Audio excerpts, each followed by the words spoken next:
along the way, sharing everything we know. Get ready as Tanya and Stacy welcome you to the show. Calling all ladies, we're ready to go. It's Legions Ladies Live. Let's go.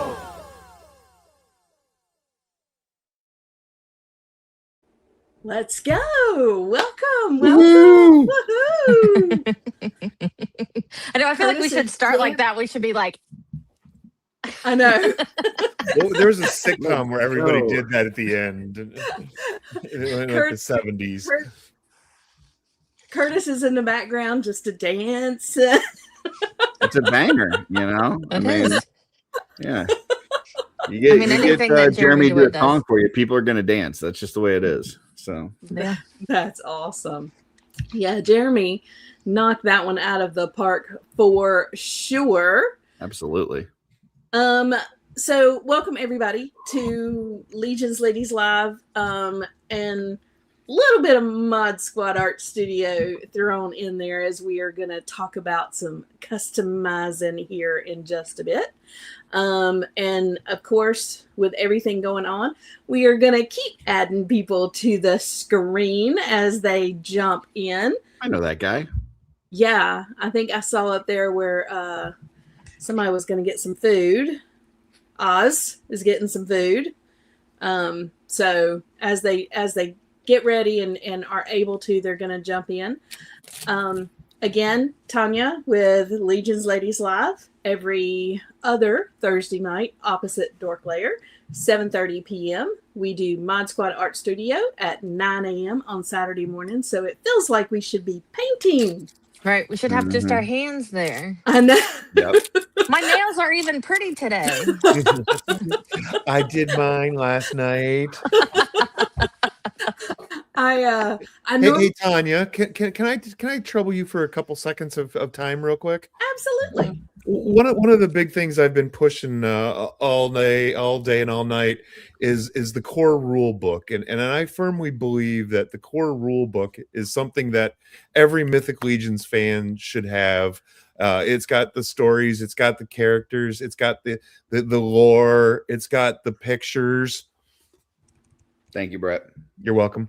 So what I've been doing is every stream that lets me join, I've been donating a core rule book to give away during the stream, because I really believe that is the one quintessential item that every Legions fan needs, just to get that extra content, extra immersion into the world and pictures. That is wonderful. Thank you so much, Brett. We truly appreciate that. Kevin, if you are on, can you bring up? Got it. He's on it. Didn't even have to finish that sentence. He finished it for you. Kevin's on it. He's a great producer. Yeah, he is amazing. So, guys, you make box art. He's great with digital art. He is great. I mean, he is an all-around amazing dude, and not bad to look at either. No, he's my honey. So yes, Brett, thank you very much. We want to say thank you to El Tidy, and please start getting in your hashtags for thanks El Tidy. Kevin, you can take that away. I'm going to put a banner up so we can have it on the bottom. Thank you, honey.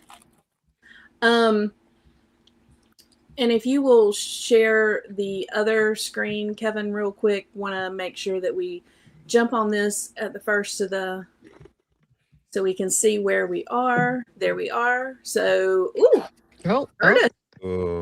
we're coming up on 350. We are, but we didn't make it before the last live stream, so we're gonna have to set a new goal. Oh wow! Okay. What do we think is a reasonable goal for this 2-hour segment? 55. 55. 135. Let's do 60. Okay. 1,360,000. We get to 1,360,000. I will give away a legendary warrior.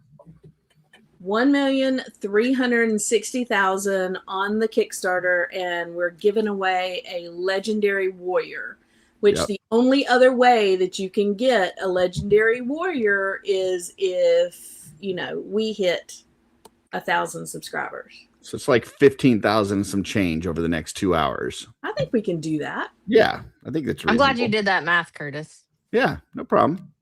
Well, I recently just dumped another 500 to buy those core rule books. So doing my part here, folks. Doing my part. Mm-hmm. That was us. We were watching Brett as he kept adding. That was his whole thing. Yeah, Brett adding his. Yeah, we were watching him add. All right. Stacy, you have been busy this morning. What you've been up to before you jumped on the stream? Well, I went to the gym because it was an Easter class. So we were in like groups and competing against each other to go find Easter eggs, which the Easter eggs had, some had chocolate in it, but some had like, I want a free 3-hour house cleaning. Nice. Wow. But that's priceless, dude. I know. I was like, but here's the thing. I'm like, Brian makes such a mess. Like, depends on who's cleaning the house. If it was one of my kids, I would be like, nah, that's all right. It's like Mary Maids. Right. No, it's the gym. They own a cleaning business too. Oh, but, that works. One of the challenges was like you had to hold a low plank. And it was last man standing. Explain as you would a child. Okay, so a low plank. Do you know what a high plank is? Like where you're up on your hands. Okay, yeah. Yeah, and then your legs are back. Okay. So your butt is supposed to be down, like your butt's not in the air. Okay. Okay. So a low plank, you're like this on your arms. Okay. And you have to hold. It's hard. Okay. So it was last man standing one, and their group could go out and find some eggs. I held that MFR for 5 minutes. Wow. And I didn't win. My legs, like I was shaking so bad. Like when I couldn't, I just fell. Like it was insane. But somebody else held it for like a minute more than I did. But I tried. I was trying for my team. Imagine how good you would have been if you had arms. I know. Okay, Sean, the Kickstarter technically ends at 9 p.m. tonight. Correct. But if we can hit 360,000 or 1,360,000 by the end of this live stream, so just shy of 2 hours, then we will give away a legendary warrior. I also want to echo Jeremy's comments the other day about waiting to the last second. Power outage, Kickstarter fails. Don't wait to the last second, people. Don't press your luck. Get it in, get it done early, sit back and enjoy the day. That's right. Oh, also this morning it's Anya's birthday. She's 14 today. Happy birthday. So after the gym I went and got donuts. Nice. And I ate said donuts. What? Because I deserved it after planking for 5 minutes. Absolutely. Absolutely. That is fantastic. Well, happy birthday to Anya for sure. So excited. What an adventurous and wonderful morning you have had, Stacy. It's been something. That's why I look like crap, but it's okay. No, you don't. No. I was like amazing. Hey, I haven't slept in a while. My hair is unruly. You look awesome. I tried to fix it a little. I'm like, I've got a brush sitting over here so I can just fluff it up. Yep. I just love your long hair, Brett. I know. It's long. I'm not going to cut it till after Legions Con. That's my goal. So, Curtis. Yes. And Joe, right? Mm-hmm. Both of you guys have been on since 9 o'clock last night. I've been on since 8 because Mr. Allen had a show beforehand. But yeah, Joe's been with me since Offworld. So yeah, Curtis is the hero. I'm just the sidekick. So how are you guys holding up? Joe is the best sidekick. Right in the middle. How's it going? Not quite midway. 13 hours down, 16 to go. But yeah, doing well. Well. Can't complain. Yeah. Brett, you've been feeling that second wind coming on. Yeah, I jumped on Mr. Allen about 8:20. I forgot he was on. So ever since I was watching that one, and then the only other one I watched from the sidelines was the Euro one. Everything else I've been actively participating in Hawking books. Oh my goodness. Well, I know that the community for sure is excited to that you're jumping on in Hawking books for the role-playing game, because there's going to be a lot of lore. I mean, even if you're not at all interested in doing the role-playing game, there's going to be a lot of lore and stuff in that. And you can tell a lot from pictures. So you don't have to be able to read. And if you're not at all interested in the role-playing game, perhaps reconsider, because role-playing games are a lot of fun. And we know the rule number 1 is have fun. Have fun. Yeah. That's exactly right. Have fun. And don't forget, we are giving away one of the core books. Thank you to Mr. Brett Stoddard. And we are hashtag thanks L-Tidy. We're super excited to give one of those away on the show today. This 28-hour introducing me to some fun community channels. Well, thank you for joining this one. It really is a fun community. It really is. We're like a giant family that actually like each other. Yes, we are. All right. Well, I know that we are going to talk about some customizing stuff, but first, if you haven't called the call center, you need to. It is live. Can we do a live call-in? Yeah. Hang on. Let me do it. Yeah, I can do that. I just want to see. I haven't had a chance to do it. And said we're up to 780. Oh, 20 more subscribers on our channel. And we not only give away a rule book, if we hit 1.360 on the Kickstarter, we're giving away a legendary warrior. If we hit 800 subscribers, we are giving away a Nieve. Woohoo! Yeah. And this could be just a great giveaway show. Yes. So if we hit, that'll be awesome. Okay, let's call. Let's do I know the voice message has changed at different times throughout the night, depending on the show and stuff. So if you call it once, don't feel like you don't have to call again. You can call as many times as you want. Curtis, we need to make this a recurring Our game segment. masters have completed their training and are now taking calls as official hotline operators. Headsets equipped, dice at the ready, and systems mostly calibrated. We are prepared to assist adventurers across the realm. Due to high call volume, you may encounter extended hold times. Please roll for patience. Party members speaking over one another, and the occasional critical success or critical miss. If you're unable to get through, feel free to leave a message. Think of it as sending stone transmission. Share your thoughts on the Mythic Legions RPG. Leave a message of gratitude for the team. Rally behind the creators who brought this campaign to life. From the crew at Four Horsemen Studios, Cameron Smith, Len LaGuardia, Emma Wickman, and many contributors behind the scenes in playtesting, writing, mechanics, and design, this has truly been a party effort.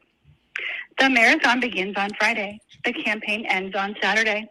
As we enter this final stretch, now is the time to review your pledge, do an inventory check, confirm your payment, no failed rolls here, lock in your selections, especially those exclusives that won't return once the quest is complete. Whether you're a seasoned adventurer or just beginning your first campaign, the core set is your gateway into the world of role-playing. It may take a few sessions to find your party, your character, your rhythm, but once it clicks, you realize this isn't just a game. It's collaborative storytelling, built with friends, imagination, and a handful of dice. The hotline is now open. Your party awaits. Live from Legions Ladies Live, we just want to say thank you to the hotline for being available for us to call and leave a message. Looking forward to hearing all of these messages on the lives today. Thanks so much. Bye. That was awesome. Gina has the best customer service voice. She Perfect. really does. That's just Awesome. Look who we have here. Welcome to our Da-da-da. best Curtis. friend, Mr. Jeremy. Yep. And Jeremy has made it now to every single show of the marathon. There you go. But yeah, if you notice, Curtis, he's awake now. He's no longer doing the back to back end start 4 hours off, end start 4 hours off. This is prime time for me. This is morning. I'm getting stuff done. He's had his coffee milk. Yeah, the tough ones were Curtis's and Euro Legions. That was the one I had to back. That was the tough one. And then Euro the next Legions tough was a ones struggle were- for me too. He was trying to put us to sleep with that wonderful voice of his. Yeah. Mm-hmm. Well, it's been great having you, Jeremy. Appreciate you coming we on. have loved So having happy you. to be here. It's actually one of the things I regretted about the Bayathir live stream was that I missed a couple of the shows.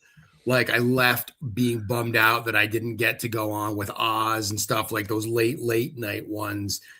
So when you guys announced that you were going to do this, that was immediately my goal, was that even if I'm only on for a couple minutes, I want to show gratitude and respect to all of the hosts that are doing this by making it a point to get on and at least say hello to all of them. So far, I'm here. Catchphrase? Try not to suck. Yeah, There you go. it's a good catchphrase. It is. Well, you guys are doing more than trying not to suck, because you guys are giving us some amazing things, and you are promoting on every show for 24 hours. I mean, come on, Jeremy. This is a special moment. This is something to savor. We don't get moments like this, in life too often. So really taking full advantage of it, to be a part of it. The fact that the community's rallying to celebrate, because that's really what this is. This isn't just like everybody go spend more money. I mean, it's that too. Don't get me wrong. Right. Go spend more money, please. But no, I mean, this is a celebration, not only of the game, not only of this Kickstarter, not only of this company, but of this community. You know, we say time and time again that everything is connected here. It starts with the community. The community allows us to have the success that we have to do these projects. So really this 28 or 29 hour live stream is genuinely a celebration of what we as a community and a company have built. Yeah. It's symbiotic relationship, Without a Jeremy. doubt. You know, you guys keep putting out great stuff. We keep buying great stuff, and it's just and to have you come on at 3 o'clock in the freaking morning just to say hi to everybody. It's just, I can't think of any other company in the world that would do something like that.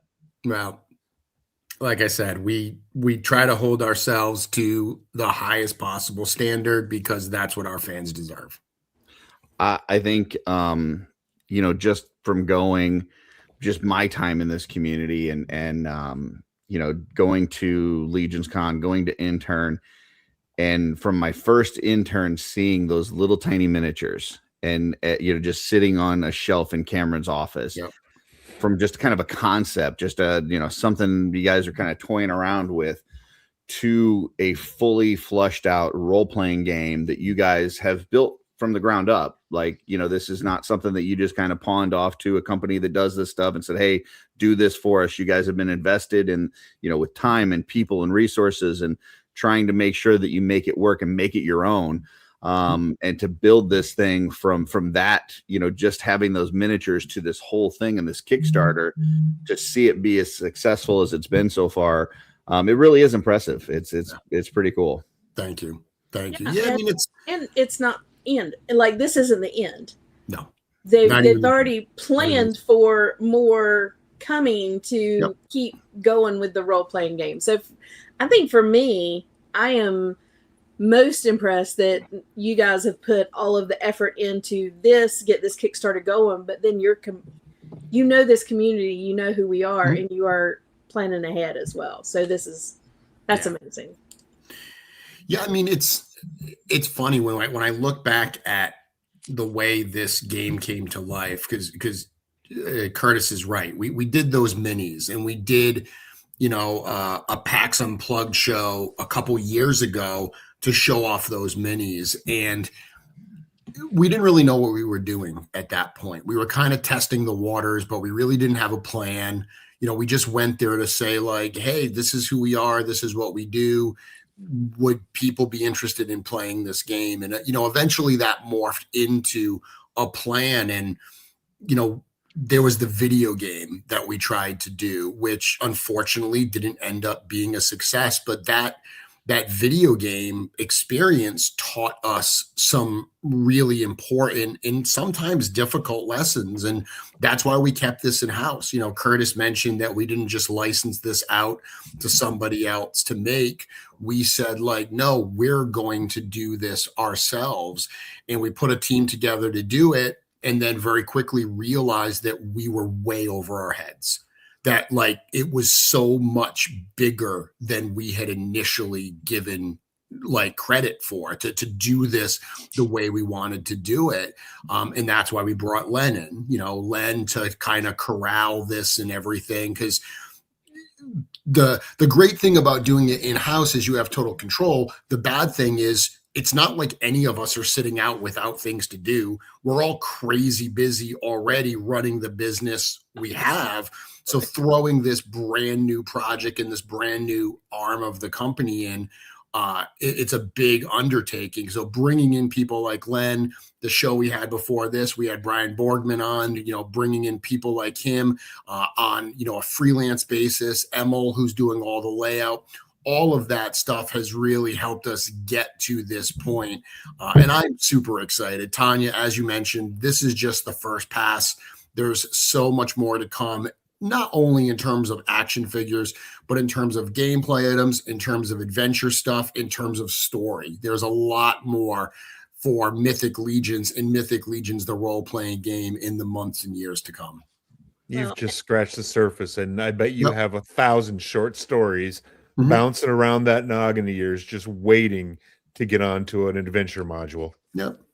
Yeah, just the lore, just learning so much about the lore. I know Mhm. in the last show, you talked a little bit about how you had to come up with, the holidays, the days of the week, the months of the year, all the things, then the coins, all the things that you guys had to Yep. get together with all of the lore to kind of forward this on and make it a playable game.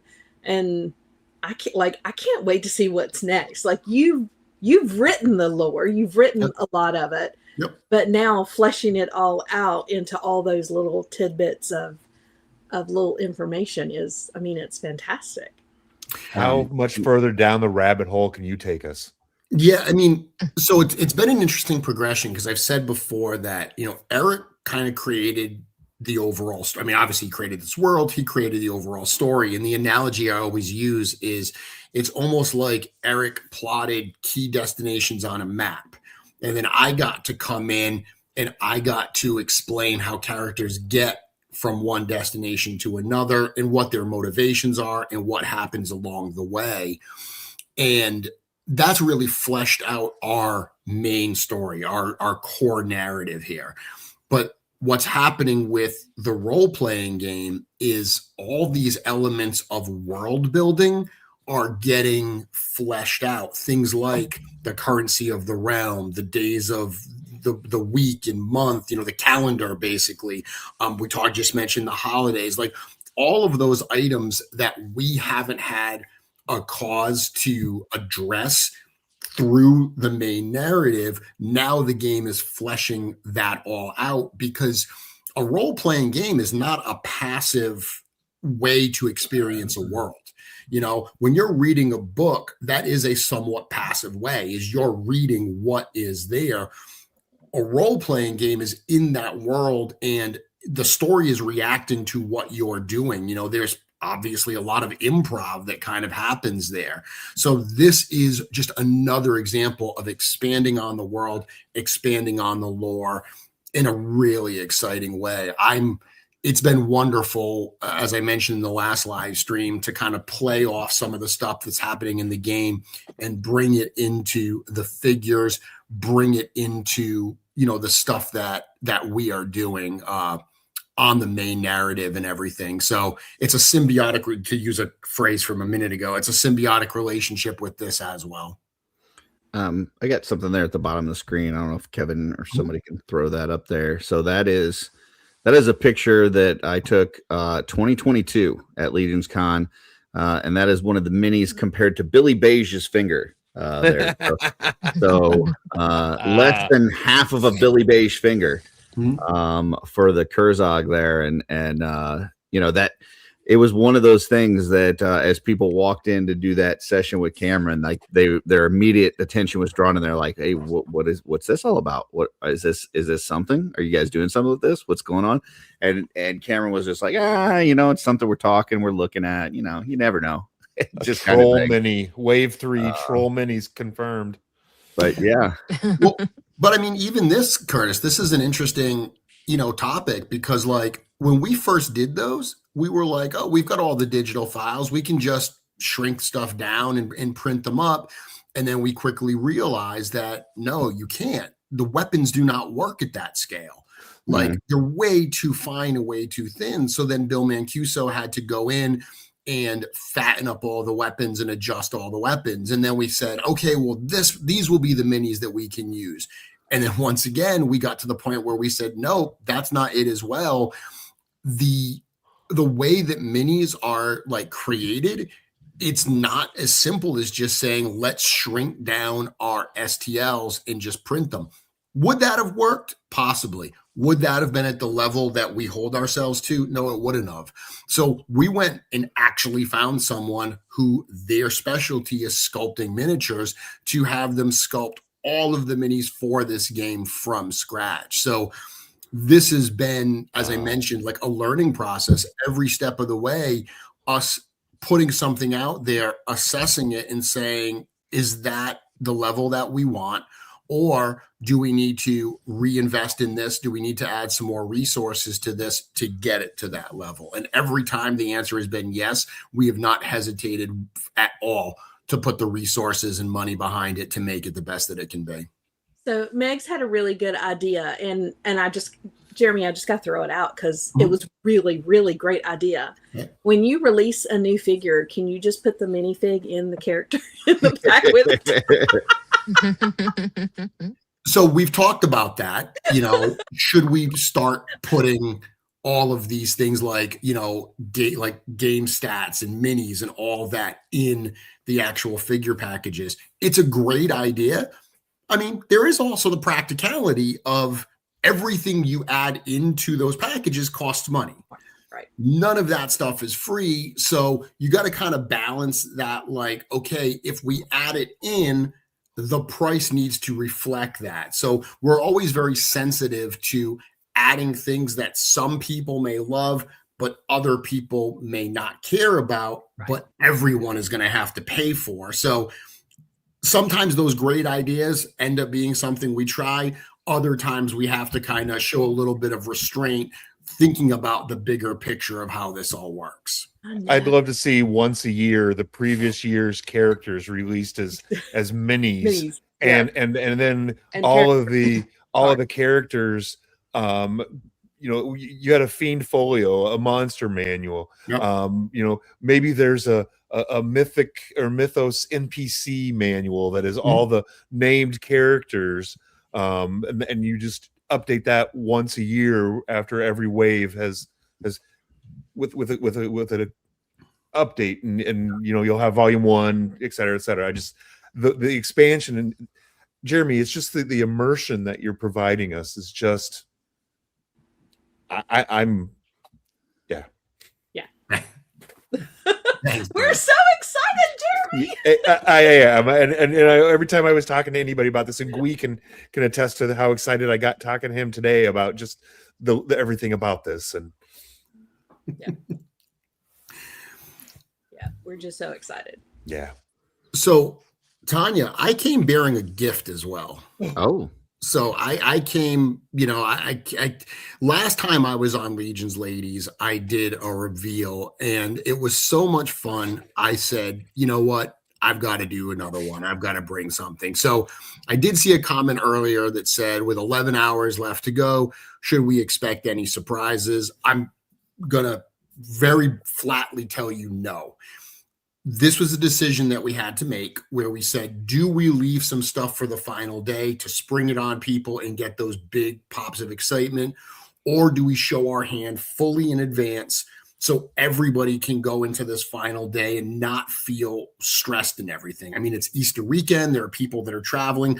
We wanted people to be able to make their pledges before this weekend if that fit in with their schedule. So that's why we opened up everything on Monday, so there would be no last minute scramble to open up, things and add them to pledges. So there are no surprises coming. So what I have to show today is connected to the game in the sense that it's part of our lore, but it's not part of the game. It's actually part of our storybook, the Rise of the Dark Four. So Tanya, I know that's something that you're very excited for. I'm certainly cannot wait to get that into everyone's hands. The book is fully written, fully edited. We're just waiting on art right now. So as of right now, the plan is that the solicitation for that book will be this year. We will put that up for pre-order. And it's great because it not only includes a full, this is a novel. This is like an art book meets novel. So that all of that stuff is in there, but there's a lot of new images as well.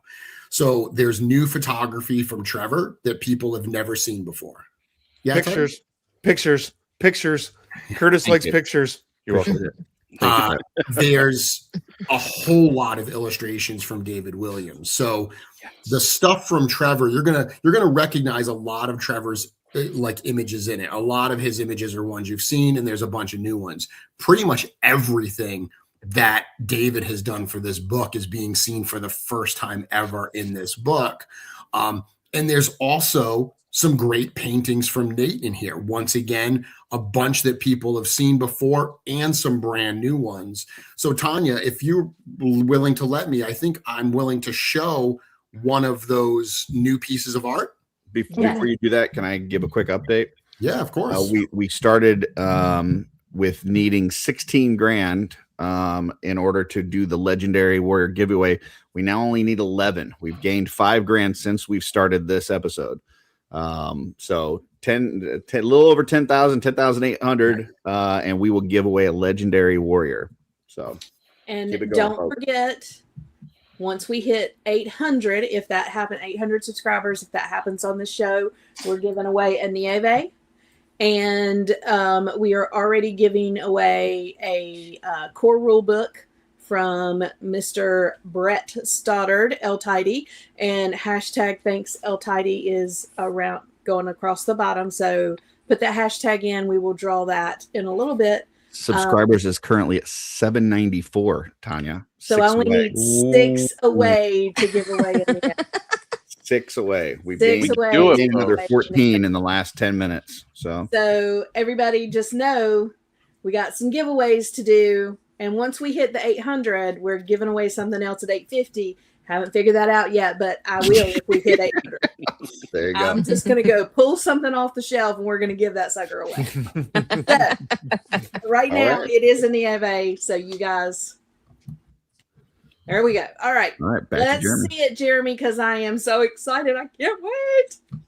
So the story of Mythic Legions and this kind of origin story has been out there for a while, that the realm of Mythos was created by 2 creator gods called Helios and Seline. Helios is known as the Divine Father. Seline is known as the Great Mother. And, Helios created all of everything that you see, the skies. He created all of the lands, all of the seas, basically the world itself. He kind of shaped all of that. And then the Great Mother Seline came in and she populated it with all of her children. So all of the creatures, all of the races, the species that we see, they were created by the Great Mother. So together, those two basically shaped the realm of Mythos. They have been part of this story since the very, very beginning. But prior to, now we've really only seen one representation of them. So this here. Oh boy. Drum roll. So these are the first sketches that Eric Treadaway did many years ago. He did these sketches before the Mythic Legions Kickstarter, that first wave, actually launched. And this was his interpretation of Helios and Seline. When we were doing this book and we had to tell this origin story, these particular pieces of art were not sufficient to show what we wanted. So we've got a brand new piece of art. Oh my God. Please tell me these figures are pre-order with the book. This shows the Great Mother, Seline. This is a brand new piece of art from Nate Barch. You're seeing it here for the first time ever. Wild. Wow. It's a great, great piece of art.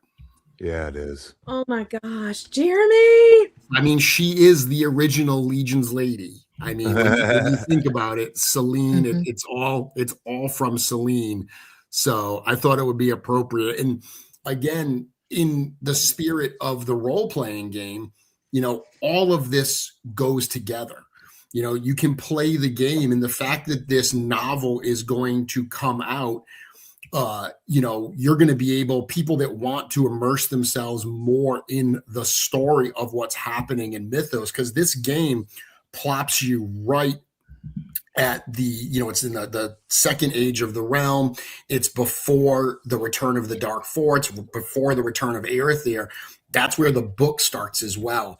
So the book and the game are really coming together in a very meaningful way to build out our story and build out this world. And we had to be able to share this wonderful photo from a wonderful painting from Nate Barch of the Great Mother, Seline. It's gorgeous. Is gorgeous. Yeah. 800 subscribers. We did it! That's all it took was Jeremy showing this. We are giving away a Nieve. Cannot wait. All right. We'll do that. Amazing. Congratulations. This is Yay. beautiful. Jeremy, you made this happen because oh my gosh. She is gorgeous. Yeah. She's So when are we going to get her figure? I have to wait and see. I reveal the art today. Let's hold back on any more reveals. Jeremy, she is beautiful. Yeah. Thank you. And this, I mean, you can see the number at the bottom of the page there. This is very, very early on in the book. Before we kind of in this book get into the story as we know with the characters we know, there's a little kind of world building that's done. Very similar, if you've seen Lord of the Rings movies where Galadriel comes on, in the beginning and kind of sets the stage for everything that has come prior to the point that they dump you in the Shire with, Frodo and Bilbo and all that. This is our kind of prequel that we've got there where it's setting the stage. It's telling you that what happened in the first age of the realm before you get to that second age where our narrative Rise of the Dark Four really takes place. This has Very been cool. She is Awesome. beautiful. And apparently Jordan has a matching purple pendant with her. So Nice. imagine that. Expected. Oh my gosh. Jeremy, I don't even want to take it off the stage. It is so gorgeous. You make I'm the like, background. yes. All right, our new Yeah. background. Okay. Yeah. Yeah, I might need to get up. Now that it's been revealed, I can get up with Nate and see if we can have it for the show. Oh, that is gorgeous. I mean, it's so beautiful. What a rendition that he did, taking it from what Eric drew into this new painted version of her, and how he brought Yep. Eric's sketch to life. And that's how they started working back in the earliest days, Nate painting Eric's sculptures and everything, I mean, remember in the early days when they started working together, there was no digital sculpting. So it's not like Eric was sculpting something digitally and then sending him renders. Eric was sculpting everything in clay and sending photos and stuff like that. So, or doing sketches of like, this is what I'm sculpting. So, Nate really started working with Eric in that way. And this was really cool to see him go back to that. And it's not the first time he's done it. There is a version of that artwork of Seline where he just kind of drew over Eric's original lines and colored it. And it was in a Mythic Legions pitch deck that they did very, very early on in the line. And up until Nate finished that piece of art, that pitch deck image was my placeholder in the book. And I swapped it out for this particular one. So yeah, it's great to see him do that type of work again. What's a pitch deck? So a pitch deck was, it's something that when you're going to talk to people that are interested in what you're doing, distributors, media companies, retailers, whatever, it's a way that you can go in and give a presentation to pitch your brand, to pitch your idea. It's a pitch deck is a fancy way of saying a presentation. It's a PowerPoint presentation to sell something. Gotcha. Okay. Pretty much that. It's business jargon. I don't miss it, Jeremy. I don't miss it at all. So my son just texted me. He and his girlfriend are watching from her place in Mooresville today. Thank you, son. I love you. We are so excited to hit 800 now. If we can get to 1,000, we are rocking and rolling. Let's do it. Yeah, folks. Let's keep going. I am I'm so excited. Jeremy, the artwork, of course, is amazing. Thank you so much for, again, honoring us by coming on and revealing. I know we got to reveal the the wizard, which was amazing. Oh my gosh, she is my favorite from the line. I love her so much. You add on the druid with that. The druid's my favorite. You've got one of the coolest female figures that you guys have in the line. I'm so excited for her. Of course, it is the year of the female. We've got the wizard or the legend. Every year is the year of the female. And with Neve just hitting us as well. I mean, we've got so much good stuff coming. I mean, it's to see. Don't forget the dwarf lady. She needs some love too. Oh yes, she is gorgeous. I love her. Dagna. Again, I'm gonna set her. She's not there yet, but I'm gonna set her right next to Ragna. Yeah, it's the female figures are super important to us, and I know, one of the very fair criticisms that we got for this campaign is there's not enough female representation in it. There's just the one figure, and then everything else is male. There's a lot of monsters in it as well, but they're I guess what you would consider male monsters. And it's hard because we always try to balance that. Representation is very, very important to us. I've said it many times. The realm of Mythos is a very diverse place. We want the line to reflect that diversity. At the same time, there's a very realistic thing that we have to consider, and it's which parts are available. What can we make with the parts that we have? With this particular wave, we had to really restrict ourselves to things that were already available. All of those new pieces you see, the new heads like the druid head and the female wizard head, those were finished last year and sent over to the factory. So they're already well into the pre-production process, so we can deliver this stuff. So whenever we get to points like this, it would be easy for us to just say, hey, let's put something together, let's sculpt something to add another part to it, but that's going to slow up production. So we had to limit that, and we've done some more female parts lately. The Delphina of Etheros has a completely new body. So that was part of the question here. It's like, okay, we know that we're right on the cusp of having that new female body knight build. Do we put something in this wave that uses the standard 2.0 knight body that we've used in the past, or do we follow the plan we had from the beginning and hold some of those ideas back to a subsequent wave so we can leverage the newest and greatest pieces we have? So there's always a give and take. Everyone has their wish lists. We share a lot of those wish lists. It's just very much a matter of the right time and the right place to drop that stuff. Yeah. So what you're saying, too long didn't read. Wave 2 is going to be very female, updated body heavy. Yeah, I mean it'll have some of those parts in it. We're always looking to add to the library and find ways to use it. But that's part of it as well, is when we add to the library, there's just a natural sense of other parts of the library being somewhat retired. Yeah. Yeah, Any chance of a skeleton plug-in faceplate for the 2.0 chainmail coif hood head? I mean, there's pieces that we've sculpted that haven't been revealed yet, so it's always a chance. So you're saying there's a chance? There's a chance. The the new Delphina body. I mean, I had to go ahead and I ordered a case of her. Oh, jeez. Thank you. If she had come packed with a skull, I would have done the same thing. I had to. I couldn't let that one get away from me.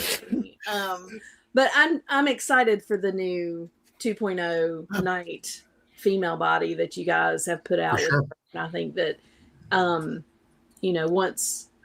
once you guys get that tooled and it's ready to go, I can see so many different uses that you guys do with her. But I am excited what you have created, what you have given us in this round, I think is beautiful. And, I didn't expect more than, one or two females, and you've given us two distinct, very beautiful female. 3 with the Myra Golden Branch repaint in the heads pack. Yep. Yeah. That's a beautiful blonde elf there. It is. Yeah. That one, so when we did the heads pack, everything in the heads pack are all existing heads. So the figures themselves all have new heads. Like, interestingly, the cleric doesn't have a new head. It has Dubon. That's because originally the paladin was supposed to be part of the core first figures. That's why Eric sculpted a new faceplate for the paladin.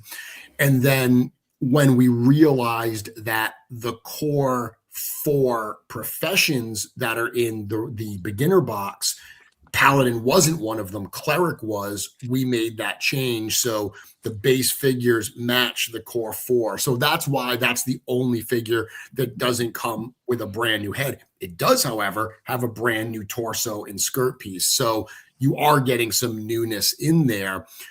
When it came time to do the heads pack, we were like, okay, which heads are we going to do?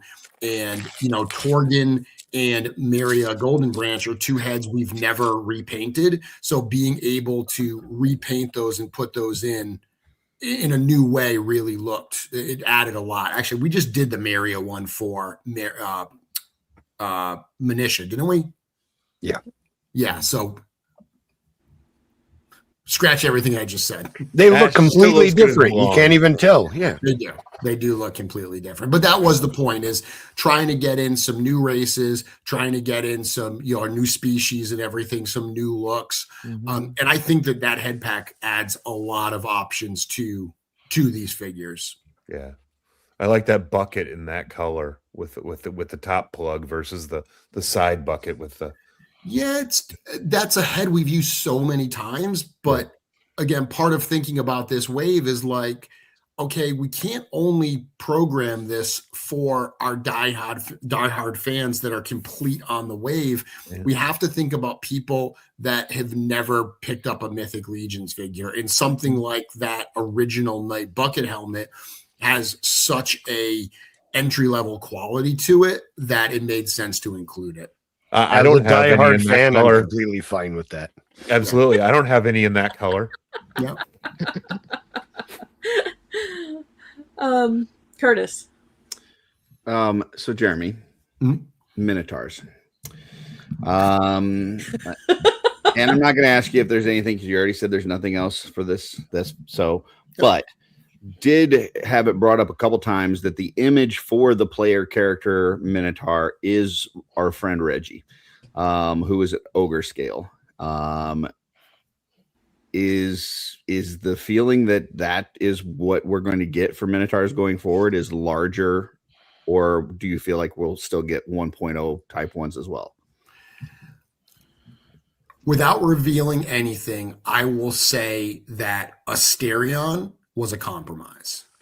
Asterion was not the figure Eric wanted to release. It was the figure Eric had to release in Wave 1 because he had to make use of that existing library. So the fact that, Asterion is the same overall size as like a Sir Owain is not the way Eric imagines Minotaurs in the realm of Mythos.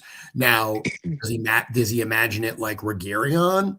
No, Regarion's big. Regarion is a Highlands Minotaur. He's intentionally a little bit larger. So one of the things Eric has been spending a lot of time exploring lately are different shapes that aren't completely different scales. Because right now we've got imp scale, we've got 2.0, 1.0, brute, ogre. There's the possibility of variations within some of those waves. So maybe it's 1.0, but it's a slightly different shape. It's broader. Maybe it's brute, but it's broader and stuff. So I like Frank is longer and brute scale still works with 1.0 and things like that. I mean, the ability for us to not have to just milk as much out of every single piece and every single sculpture gives us so much more flexibility these days. So to come back to your question, Minotaurs are literally one of Eric's favorite fantasy creatures. He loves them so much. He does not feel like he's done his ideal version of a Minotaur in Mythic Legions yet. So I would absolutely expect to see more from that species coming. Part of, and you don't have to, I'm just going to talk here, Jeremy, and you don't have to say anything. You don't even have to like blink or anything. Part of me said, as I'm looking at it, I'm saying, why would they have a player character available? But you can play as this species, but they don't have it in here. And my brain said, maybe because they don't have what they need to do it the way they want to yet, which means we might get it that way down the road, which means maybe bigger. So that's just me talking. I'm just throwing that out there. Yeah, I'm going to say something too, Jeremy. I mean, just for your consideration, perhaps an imp scale Minotaur just for Curtis. I think it fits his personality very well. That reminds me. What's the Disney movie with the little bull? Out there, Asterion Legendary. I mean, I've been waiting. Unrelated, I have an Asterion for sale now. I remember talking to you about how much you wanted Asterion at Toylanta. That was probably the first Toylanta that you were at where we were talking about that in the hallway. So I have wanted that figure and that character so bad because he's so integral in the story of Artemis. I mean, he's so integral in that story, and my faction is and has always been, and I'm going to die on the hill of Zylona's vlog. I mean, it just I've not changed since I started. So for me, that character is oh my gosh, I really want. So yes, he has been on the list since the beginning. not sure if you saw this earlier. This was my playtest character. Yep. I did the Apharius upper body with Yeah. the 1.0 lower body, kind of give him that beefy, more upper, like beefy upper body. Yeah. And I like that. So yeah, if And that's- my hope is that we get that. Ironically, he's a Dex fighter. Just gonna throw Shut that up, out there. Joe. And that's but Curtis, It's like a 300-pound linebacker being a ballerina. Yeah. but that's exactly what you did there is exactly where our head is at, where it's like, okay, that's a 1.0 figure, but the proportions of different parts of the body are larger than some of our other 1.0 figures. We've got some parts to mix and match, but trying to do things like that in a more formalized way is where our head is at for a lot of this as well. Very cool. Yeah.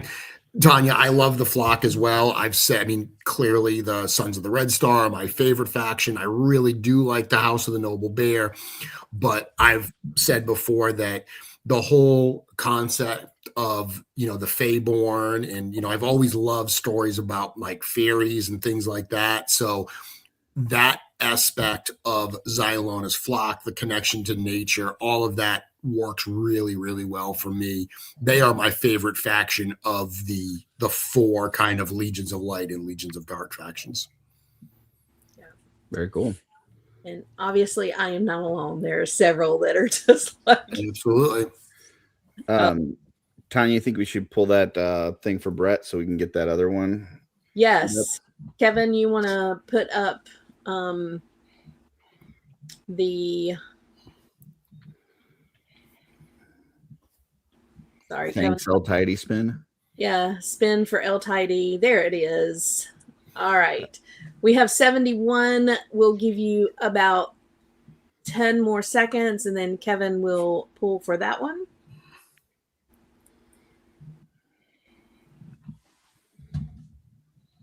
Here we go.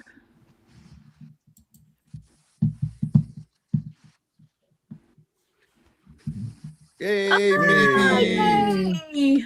Pete! Just Congratulations. reach out to me on Instagram. My handles are in my doohickey. Or if you don't have Instagram, we'll figure another way out before the next hour's over. Yeah, or get in touch with me. I can get all of your information to. Congratulations. Congratulations. All right, Kevin, if you will change it, we need a hashtag for the Nieve. Let's do Snow Queen. 800 strong. Nice. I like it. Also, we are now at 1,354,460. So we're just over 5,000 away from giving away that legendary warrior with still an hour left. So we're pacing to hit that before the end of the stream. Less than 12 hours left too. I wasn't on for the start of this particular show right at the beginning, but this show started at 9, which marks 12 hours left in this campaign. So we are definitely down to the wire here to get those pledges in. Have we really been streaming for 9 hours or 12 hours already? It's crazy. Doesn't feel like it, does it, Oz? Never does. This is how Clubhouse started going for 7 hours. We'd blink, and next thing we know, it's like, And technically, it's been sun's coming 14 hours for Curtis. Yeah, I'm at 14 right now. Mm. Yeah. With Curtis is 15 to almost go. at I'm halfway to almost go- at the halfway. halfway point. Yeah. But yeah, 800 strong. Thank you everybody for the 800. At 850, I am going to give away. I saw it over here. Let me grab it. If we Yeah, get so keep going. It last I checked, it was 8:05. So keep subscribing, folks, if you're not already. yeah, I will do an undead. Oh, hell yeah. Ooh, that's a good one. oh, that's a very good one. It's one of my favorites. And I'll throw in a painted head that I did. I don't know which one. Nice. Yeah. Nice. Look at Man, that. we We're got some going to be parts. doing all kinds of giveaways on this show. So yeah, if we get the 850, I'll do the undead builder pack. I'll give away an undead and it's right there. It's ready. Curtis, to we're go. just practicing for tonight when we start giving away things every 5 seconds. Hashtag. Okay, you got 5 seconds. Spin. Hashtag. Okay, you got 5 seconds. Spin. Ooh. The second most super chats ever done in a single live stream. And the dollar amount per pledger has actually gone up. We were at $441 for most of the night. We're now at $442.63. Currently is the average pledge. Kevin, can you bring up the Kickstarter again? The one that's up is Thank you, honey. So my computer doesn't allow me to share the screen. So I have to have somebody in the back that can share the screen. So Kevin, God bless He's our producer. Our producer hanging in the back and sharing the screen for me. Just went the wrong direction. Somebody changed their pledge the wrong way. Come on, folks.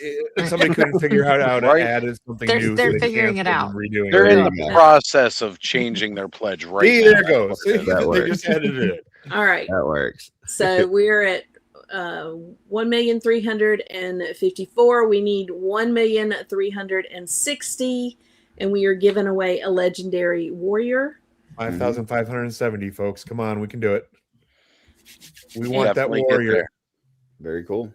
And if we hit 1,000, when we hit 1,000, I'm giving away a legendary warrior once we hit 1,000 subscribers. I've got other things to give away too, but that will be the big giveaway once we hit 1,000 on our channel. So I have a quick question for Jeremy why he's thoroughly invested in his phone, and I'm staring at two of these items all day.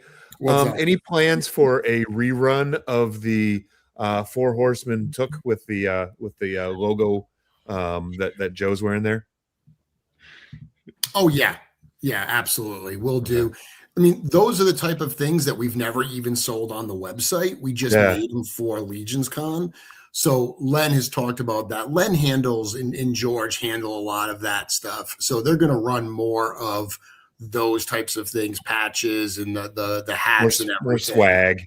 Yeah, all of that stuff. We'll do more of that. It's always tough to gauge how many of those we actually need, but they've done so well. There's clearly a demand, and there's obviously a bit of an evergreen aspect to them. So we'll do more of those. Us Legionnaires like our swag. I got it. Jeremy, one more question for you. I know last time when we did the Baethier, you would jump on the streams and give us an update on like where we were, because you were the one that was looking at all of those numbers. Yep. What has been like one of the biggest differences for you? We're watching the numbers go live on Kickstarter. So like how is it different, your role in jumping on here and doing all of this and enjoying the streams without having to say, hey, we're at this? I mean, so I mean, it's nice that the information doesn't have to flow exclusively through me. It's certainly very different when that information is very public. I mean, obviously our pre-orders, that's all private company information, what we do on those pre-orders sales wise. So the fact that this is very public is different, and it has freed me up a little bit to not have to be the only one that can provide those updates.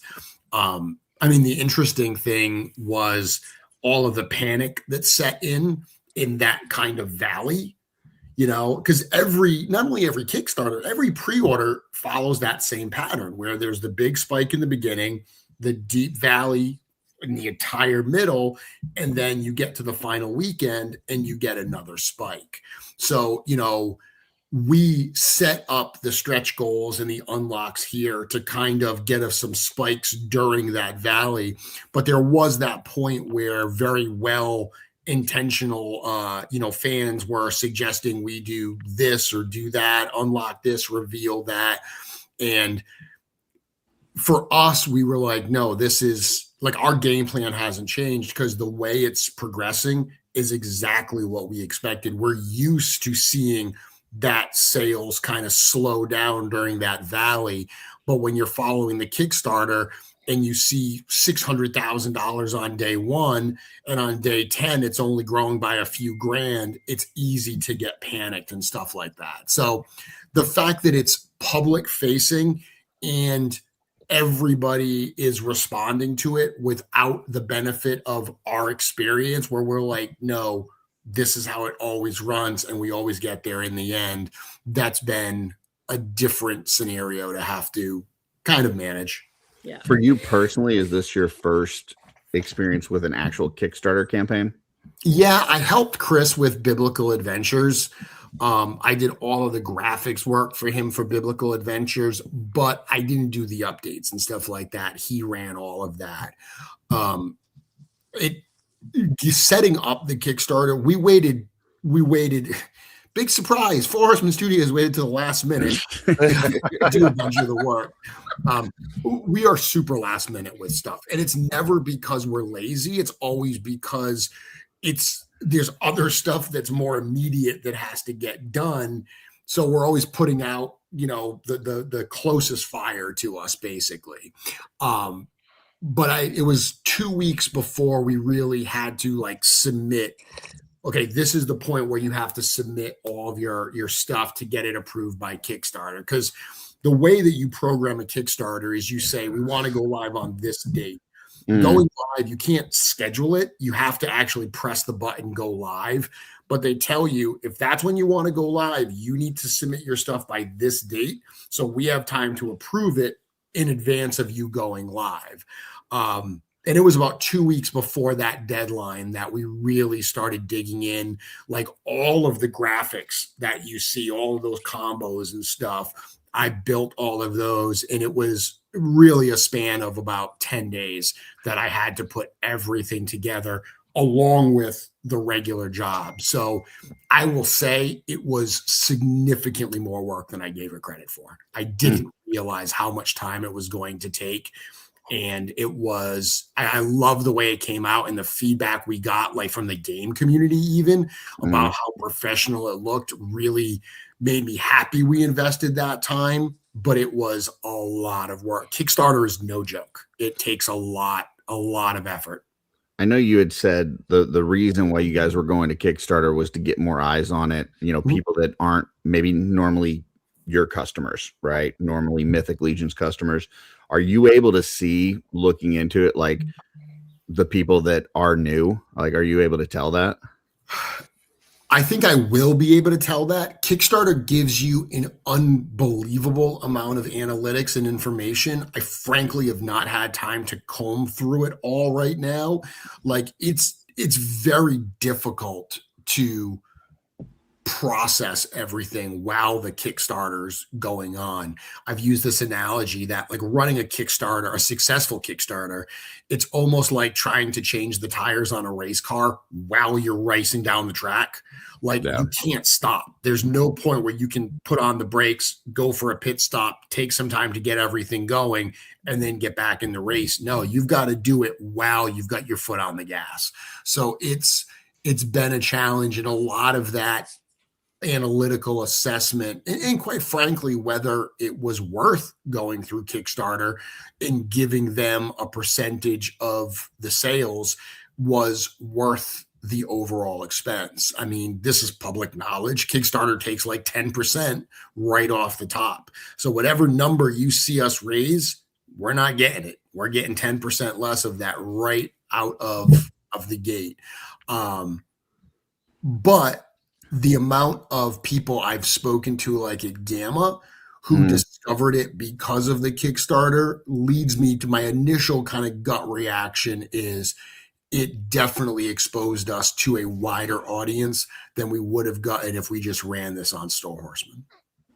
Just in terms of backers, and I don't know if and this may not be information you want to share, but right now we're at 3,061 backers.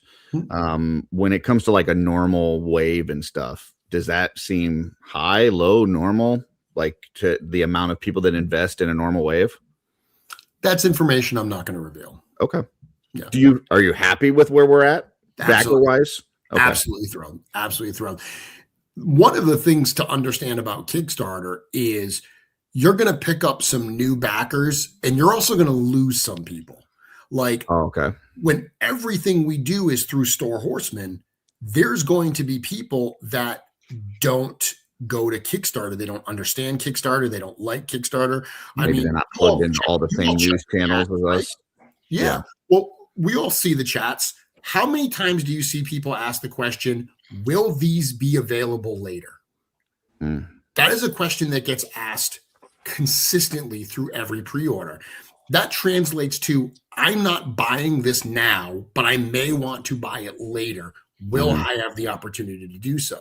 So you think about all of those people that are asking that, and whether it's because they're not in the US, so they want to get it from a retailer nearby to save on, like import fees and all that.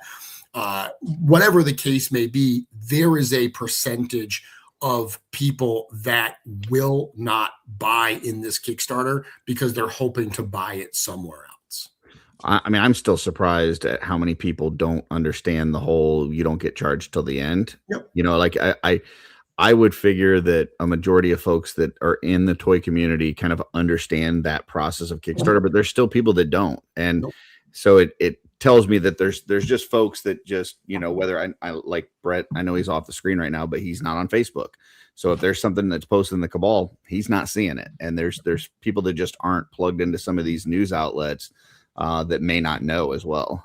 So that's absolutely true. There will be people that will discover it after the fact.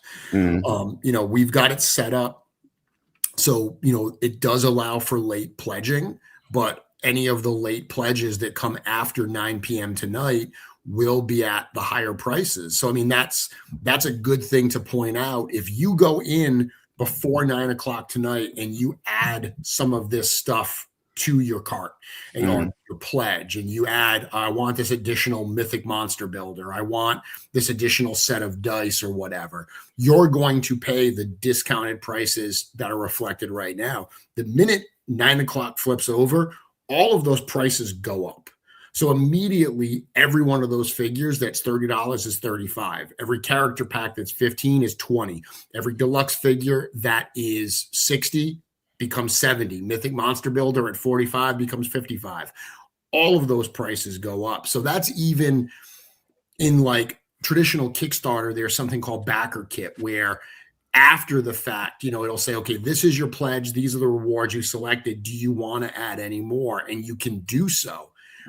If you do so in this, it's going to be at the higher prices. So securing them before 9 p.m. is the way to get those discounted prices. They will be available later. You just don't get the discount. That's kind of a reward for backing at this early stage.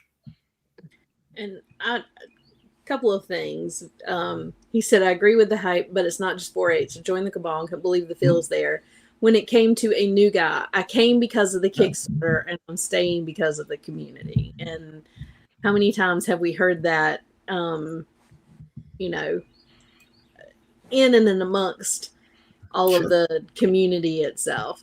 If you think the Cabal's cool, wait till you go to Legions Con. Yeah, Legions Con is a must do. If you love the Cabal, you're going to love Legions Con.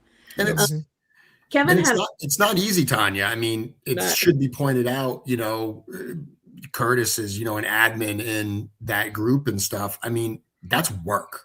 Like creating that positive environment, keeping that vibe the way it is.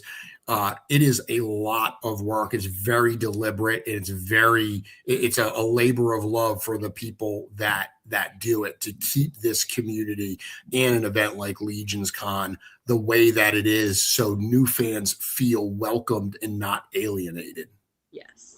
Yeah, I mean, I while we were running this, I got a message from some people about a post that was in the Cabal that somebody had asked the question, and I believe they had good intentions, where they said, hey, there's 7,000 people in the Cabal, but we've got 3,000 backers. Like, kind of what's going on? Like, why is there some reason why you're not into this? And even though there's 7,000 people in the Cabal, some of those accounts may not be super active. You could have people that have certain financial issues, whatever. There's whatever reasons why people aren't able to get in on this. I think their intentions was good, but then all of a sudden the comments started. So you have to keep a good eye on that kind of stuff and just make sure that it doesn't go the wrong way. Even though I fully expect that the original poster wasn't trying to offend anybody, it can get that way pretty quick if you don't keep an eye on it. Well, I think too, if you think Kevin and I are both in the Cabal. Yep. Kevin and I have ordered together. I'm not going to do 2 separate orders and 2 separate That's true. shipping. I mean, same for me and Darla. Yep. I love the 4 Horsemen and I support the 4 Horsemen, but we're going to do 1 order, and there's 2 of us in the Cabal. So, the fact that there are 3,000 supporters at this point and 7,000 in the Cabal, I mean, we're right there at halfway. So I think that's amazing. Right. And I'll point out, because I think this needs to be said. My job is to sell you toys. I joke all the time about, hey, which item should people pick up? And I say the Master of Mythos, because that's the biggest, most expensive one. That's part of kind of, the role that I'm playing here. Nobody should ever be shamed for not being able to back a campaign, to Not at all. order.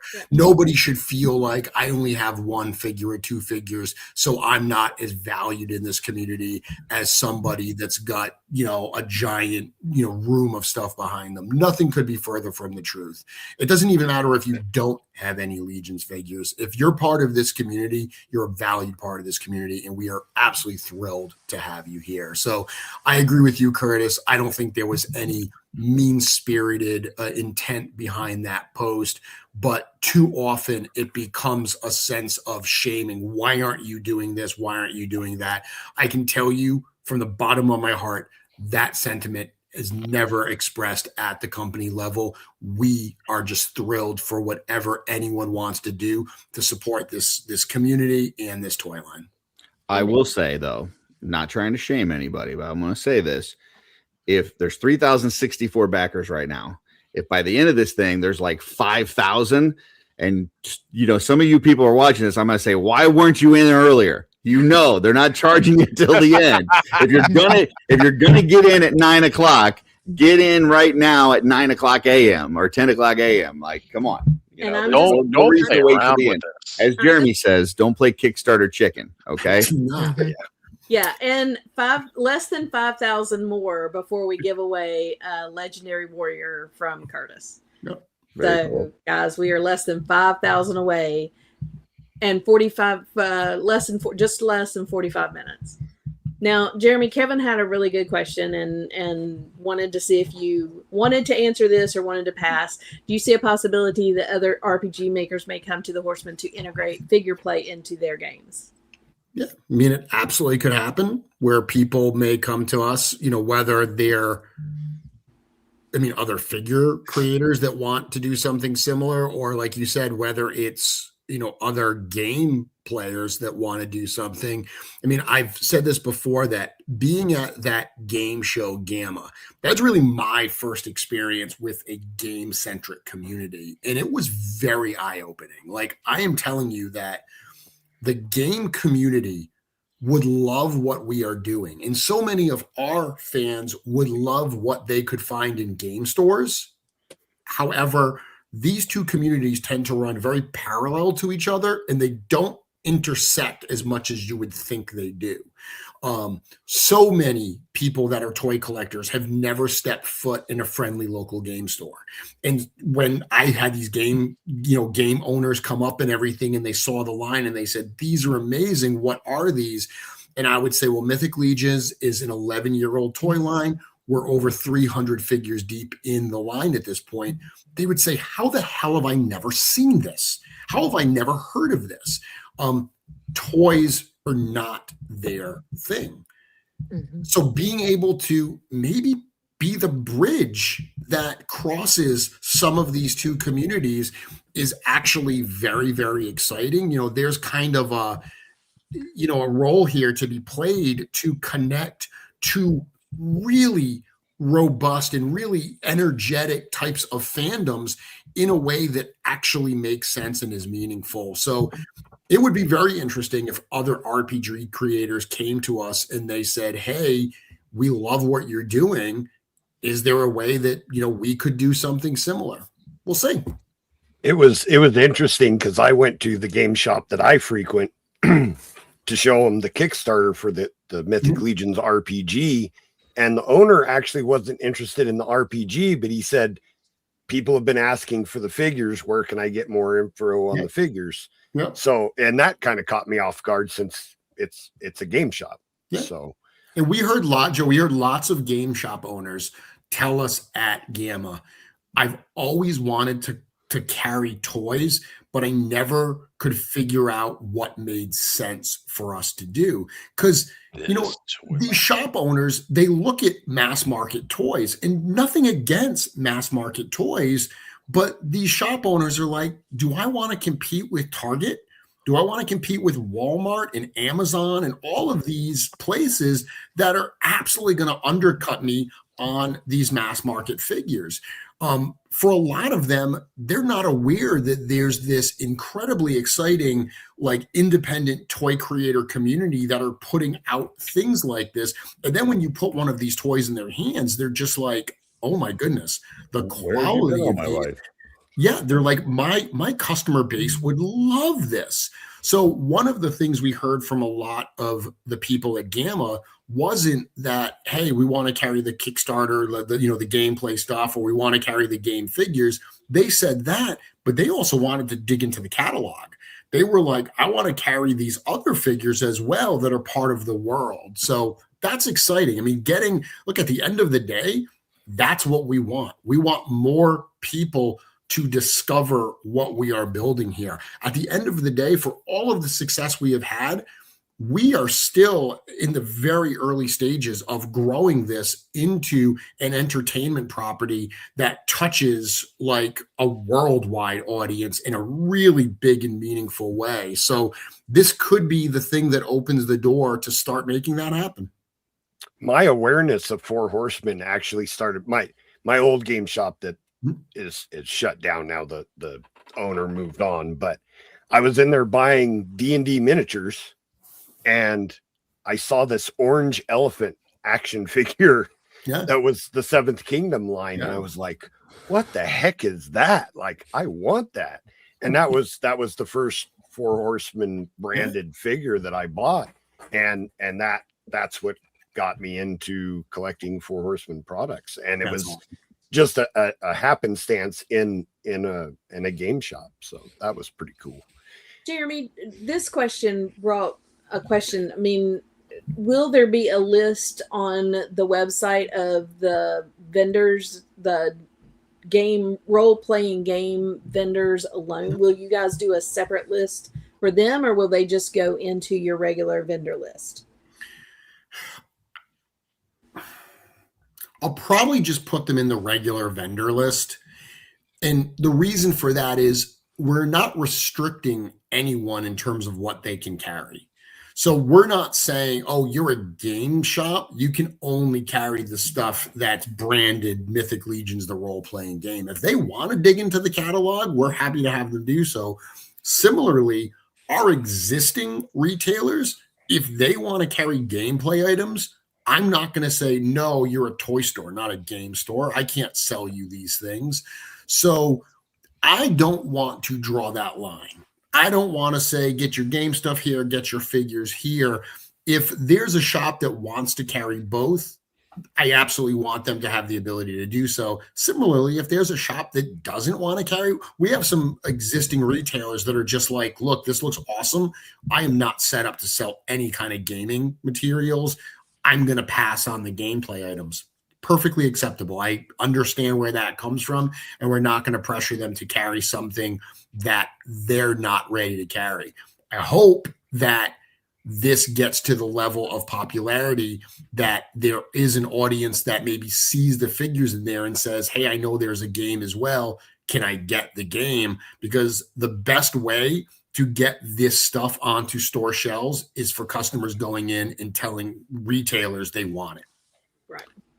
So, Jeremy, I know, like, with the figures, there's typically, like, if you're doing a figure wave, you guys do your thing, and then the retailers are open. They have an open pre-order window. They place their orders with you guys, that kind of thing. When it comes to like when I go into gaming stores, I see they've got certain things on the shelf. They sell through it. They place a new order from the company and they get more. It's like I don't want to use the term evergreen because I know that can be a little bit of a kind of a weird term, but it is one of those things where they're not having to place their entire order for the entire history of time at one point. Is that something going to be with this where it is going to be replenishable? Yeah, that's absolutely a shift we've had to do for these items where normally our pre-orders are kind of one and done. Place your pre-order, we build the run size based on pre-order numbers. We order a small amount extra for live events, and then we fill those orders. And if retailers say, oh my God, that sold so well, can I get more? The answer is unfortunately no, because we're like, we didn't make more to fill additional wholesale orders. With this, we have to. With this, there's a huge investment we are going to have to make beyond just filling initial orders, because we have to have copies of all of this stuff in the warehouse to fill restock orders and to fill new orders. Kickstarter is just step one of this. After this is done, there's a lengthy process of having to reach out to local game shops to introduce them to what we are doing, and see if we can get it on their store shelves. Part of the reason, Curtis, that we moved into the new warehouse we did is because of this game. It is because we were like, we do not have the facilities to house and fill orders the way this game is going to require. We need to make a change. We had wanted to make a move regardless, but this was certainly a spark that made that move that much more of a necessity. Very cool. Very awesome. Yeah, I mean, it's something where like if somebody's discovering Mythic Legions today, right, and they go, I want something that was in the first wave of Mythic Legions. Mm-hmm. Probably not realistic to get that at, but if let's say somebody discovers the RPG 3-4 years from now, they're still going to need the core rule book, right? Mm-hmm. Like it's not something that you could just, well, that's from 3 years ago. You can't get that anymore. So that makes sense. Yep. Yeah. And I've said, like, with the figures, they were created as archetypes for a reason. And there will be a point where this wave will be sold out. And, some of the figures like the deluxe paladins and stuff like that, they're not going to be ordered in as many extra quantities as like those core base player figures are. Those core base player figures are really the meat of this campaign from a figure standpoint. They have the same kind of gonna need to have them available that the core rulebook and beginner box do. But there's going to be a point where we're starting to get low on those, and that's the point where we say, okay, what's the refresh look like? We still need a cleric, we need a wizard, we need a fighter, we need a paladin, etc. What do the new versions look like? And then what new things do we want to put in here? There's a lot of professions that are in that core rule book that are not represented in this first figure wave. Monk is one of them, for instance. Minotaur monk, win. Yeah, at some point we have to add those. But there's also things in the toy line like Templars. Templars are not in the core rule book. And that was an early discussion we had where we said, what the hell is a Templar? Like, how does that work? Where do they fit in? And they are a sub-profession, but they're a very specific sub-profession. Templars are only really found in the Order of Aetheron. So not only is it not an archetype and, can apply everywhere, it's very narrow. So that is a perfect thing to do if we do an expansion that's focused specifically on Order of Aetheron. That's when we can introduce something like Templars as part of that expansion. Awesome. Just over 1,000 away now, folks. 1,100. Not even that. A little over 1,000. Yeah. So keep getting those pledges in so we can get that legendary warrior. All right, let's roll for the Neve for the 800. Remember, if we hit 850, guys, we are giving away a undead builder pack. When we hit 850, Undead Builder Pack. And Currently out at there in a 808. painted head. And a painted head from Stacy for the Undead Builder Pack. All right. We have 84. Oh, 84 entries. People want that Neve. Way to go. All right. 85. Give you just another few seconds. Got a few more coming in, Kevin, giving away a Nieve. Been holding on to this. We hit 800 during the live stream. We are so excited to be able to give away the Nieve. All right. Make sure you're subscribed, folks. Yeah, if you're not Please. subscribed, it will not go to you. I will check to make sure that you are subscribed. So if you are not subscribed, it will not go to you. So make sure you are subscribed because that's what we're doing. Getting our subscribers in. All right, Kevin, if you want 96. Wow. Can we hold out for 100? Yeah. Can we get let's see. 100? Let's do it. Come on. Yeah, there's Come on, 125 100. last time I checked watching. Yep. That's incredible. 96. All right. It's been hold. Let's draw, Kevin. Let's All draw. right. I think the lowest throughout this whole marathon, I think the lowest number I've seen watching is like 54. And that was like way early in the morning. Carlo! Woohoo! That's so exciting. Carlo, give me pop into the DM and give me your address. I may have it, but give it to me again.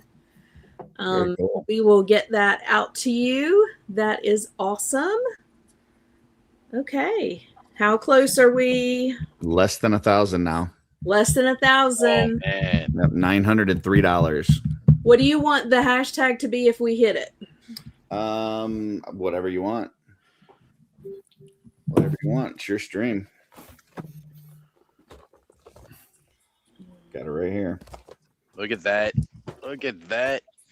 I will say the box is a little bent, but she is in perfect shape. So just FYI. And that's Wow, the Curtis. legendary warrior you're giving away. Yes. Yep. I would suggest the hashtag should be legendary RPG. There you Oh, go. yeah. Legendary Legendary I like that. RPG. Kevin, if you will get that set up. We're now 738 away. Curtis, how'd you learn to count that high? You don't have that many fingers. Have you seen all the hands I've been chopping off on Legion's That's Quest? true. Darla's in the background.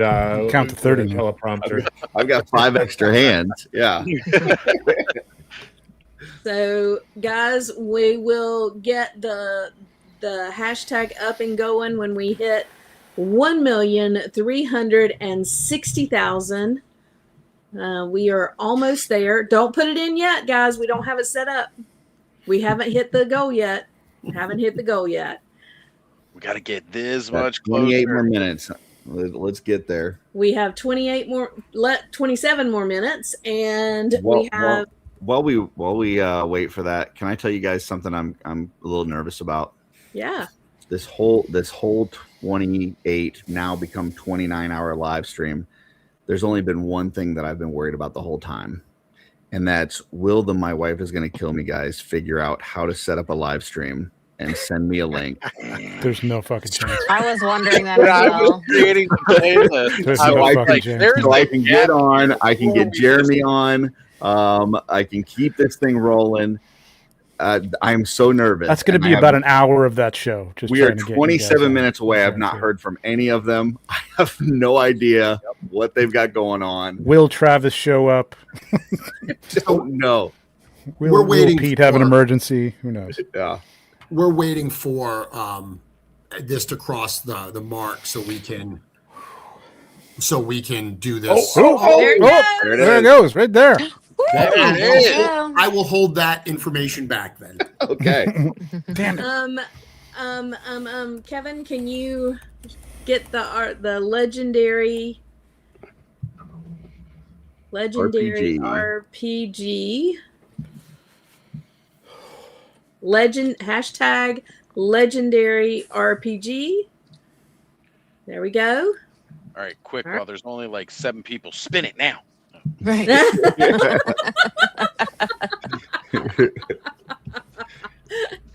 All right. We did it. Curtis, you 3 said giveaways. You got the 1.2 Brett one, you got the million. Nieve, and this one. 3 giveaways on Legions Woo. Ladies Live. Woohoo! Jeremy's reaction. I is love it. priceless. Yeah, You know what it is? Because Jeremy showed that picture. Yeah. Mhm. Yep. If Really we Jeremy's get, the best. Yeah. if we get up to 850, and we got 126 people in here, if we get up to 850, guys, we got another one. Undead Builder Do Pack. it. Undead Builder Pack at 850. We are Hands down currently one at 819 subscribers. 850. Yep. We need Let's get 31 there. more. Tell your friends, tell your mama, whatever. We're gonna Your give brothers, your Undead sisters. Builder Pack. I ran out of accounts. Sorry, ladies. We got them rolling now. Let's keep going. Right? Hey, And that- speaking of pictures, 2 things, Jeremy. I've been shooting in between these things, so stuff is being worked on. I just figured I'd come on for the last half hour. I got to take a break. I haven't not been feeling well. I haven't slept really much, and I got to get some naps in before tonight. But the other thing is, I wanted to ask you if I can show a picture later on, maybe on the show from the book. I don't know. It's up to you. I'll ask you which one. Yeah, I don't know which one, but the answer is almost definitely yes. So just Okay. tell me which one it is. I'll throw it by you. Yeah, as long as it doesn't reveal something going Yeah, on. yeah. I gotta I hold, think it does. but- I think it doesn't, but I don't know. I'm not sure. We'll see. Yeah, I and get if you tell me goosebumps what it when you is, talk about Trevor, I can even send you the context of how it is laid out. If it's one that you've sent me previously, It is. I can even send you, if you want to share like the page layout of how it's used in the book. Okay, it's kind of a team up shot. Talk to me offline. Okay. There's a lot of No, team keep up talking, shots. guys. but Keep whatever. talking. You're getting ready to reveal some more stuff. I will say. I'm not. We're not listening. No, go ahead. Keep I talking. will say, I keep can't talking. hear a thing. Trevor, you just copying. You know, Jeremy came on here and showed us something new, and now you're like, oh, well, we got to get something new too. I got to save some reveals for my show, Tanya. I mean, like, you don't get them all. Well, I will have to say the reveal Jeremy did on our show, phenomenal. Yeah, that was amazing. I I hadn't mean, seen that either. That was cool. that was gorgeous. Wait Well, till I I'll tell hear everybody breaking that. So after this is the My Wife is Going to Kill Me podcast, which you're right, Curtis. I'm a little nervous about that. I'm not sure if they're calling Cody back in on this one. They don't know where Cody is. Cody's not coming back. But between Do we have a backup stream set up? Should I set something up in StreamYard? Right No, now? we don't. But I did. Here, let me share this at the bottom of the screen. See if Kevin can pull this You can up. just do a for me. call in. You can just be on the phone. They must be listening because Travis just sent me this. So they're working hard on it. They said the computer is on. They're just waiting for Pete. So There wasn't a computer one. in that picture. no. did everyone notice that when I made the post, the update post in the RPG about the marathon, that when I got to them, I had to put the caveat of adult content in there. Yeah. Yeah.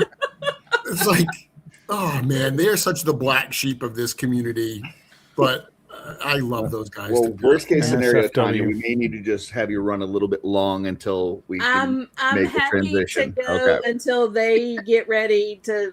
I'm happy to keep going until they come on air. That's for sure.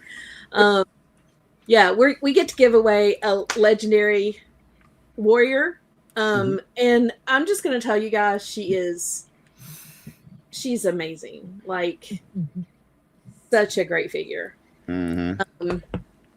She's so amazing. Other companies got butthurt about it.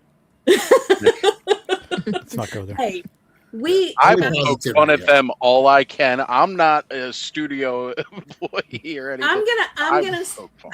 I just want to say I was frustrated when it first happened, but Mhm. when Jeremy, in his brilliance, did the character pack with the Nieve head and then this head, and gave us the character pack, I'm telling you, I'm liking the end result better Oh my now And than that where we were. Nieve head We win. painted Bottom with the line, green we hair. win. yeah, Yeah. Yes, we did. and A lot of people I swore that it's appreciate not. those kind words, Tanya. But as always, it's a team effort. You know, incredibly fortunate that I get to be, the face who presents a lot of this stuff. But this is a team effort to come up with these solutions. Eric created the look on that Nieve head. It was, painted by Sherry. It was photographed by Brad. There's a whole group of people that are behind every one of these things. So, I appreciate the comment of the brilliance, but it is Four Horsemen Studios as a whole that does all of this. And shout out to the manual labor to pull all those out.